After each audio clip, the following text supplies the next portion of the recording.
ये कहानी है प्रिया और राज की, जो मिले हैं बैंगलोर के सॉफ्टवेयर कंपनी में। दोनों का म्यूजिक टेस्ट, दोनों का फ्रूट प्रेफरेंसेस, इनफैक्ट उनका सेंस ऑफ ह्यूमर भी मैच होता था।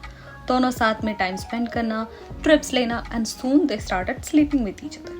बट जब उन्हें ये रियलाइज हुआ कि वो दोनों एक दूसरे से प्यार करने लगे, तो there was just one problem. She was Rajput and he was Dalit, and this is why the love story had to and.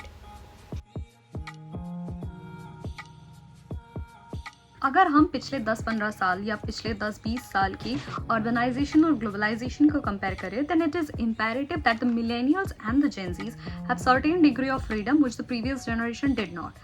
चाहे वो हॉस्टल लाइफ हो, घर से बाहर शिफ्ट करके अकेले रहना क्यों ना हो, मेट्रो सिटीज में रहना हो, फिनेंशियल इंडिपेंडेंस हो, लेट मैरिज हो, और even sexual freedom. So we can say that this generation has modernized dating to a lot of extent to which it could not even modernize marriages. हम अगर dating apps और social media के through शादी के portals देखेंगे तो it becomes very very clear.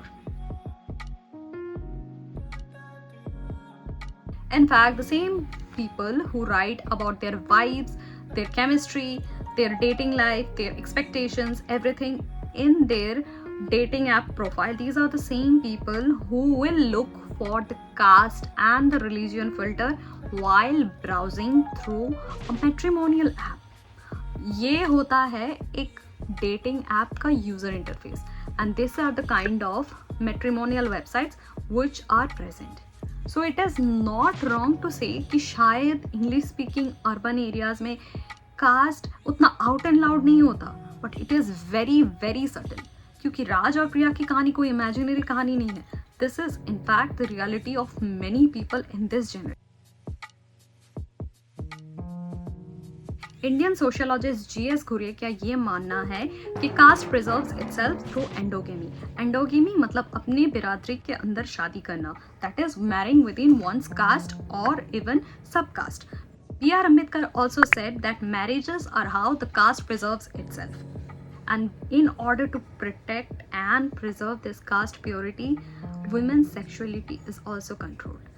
आप एक किसी भी रूरल या अर्बन सिनेरियो में ही देख लीजिए, जब कोई लड़का अपने बिरादरी के बाहर डेट करना स्टार्ट करता है या किसी भी और लड़की से घूमना स्टार्ट कर देता है, तो उससे इतने सारे सवाल नहीं पूछे जाते. Because as long as that son is marrying someone within their community or within their caste, it is absolutely normal. But for girls, daughters, if they are even roaming with someone outside their caste, even if she is wearing something which is not seemed as modest according to social standards, तो लोगों को ये लगने लगता है कि वो हाथ से बाहर निकल गई, क्योंकि women are the gatekeepers of caste system. Her womb becomes the vessel to carry a lineage forward. अगर औरत अपनी बिरादरी से बाहर शादी कर भी लेती है तो वो उसके सरनेम को अडॉप्ट कर लेगी. So the caste purity here ends. This is what even the ancient Hindu scripture say. Anuloma और pratiloma. Anuloma is when a lower caste girl marries an upper caste man, which is not very much revered, but in ancient India it was still accepted.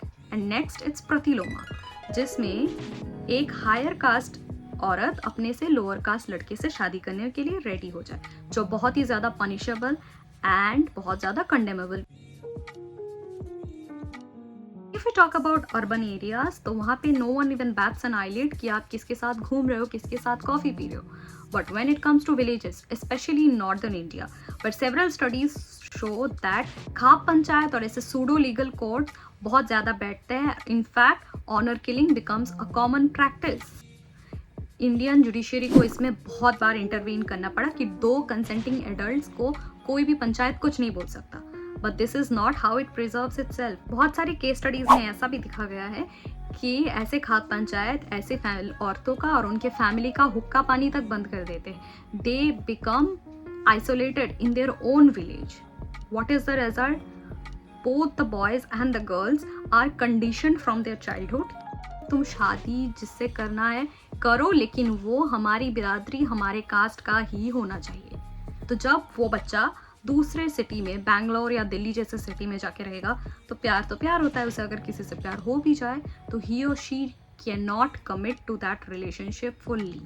Statistics ये बताती है कि Gen Zs और millennial चाहे dating apps में जितना भी ज़्यादा विजिबल क्यों ना हो जाए, only 5 to 6% of intercaste marriages are happening in India.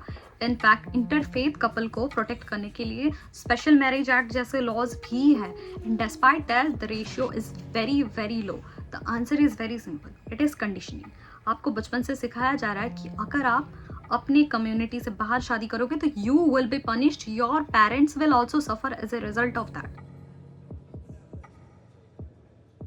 एक सवाल तो बहुत ही ज्यादा इंपेरेटिव है कि if intercaste marriages are finally going to end casteism. Honestly, the answer is not very simple, but the question is, if two consenting adults are in love and they want to marry, what is the harm? कोई studies ऐसे prove नहीं कर पाएंगे आप कि cast purity या फिर वो जेनेटिक प्योरिटी या फिर प्योर जीन सुपीरियर ब्लड वाली कंसेप्ट सही या वैलिड है। It is just a fear और paranoia created in the minds of people. और शायद सदियों लग जाएंगे हमें लव इज़ लव बस इस चीज़ को नॉर्मलाइज करते हुए। This is all my thoughts about this video. Let me know what you think.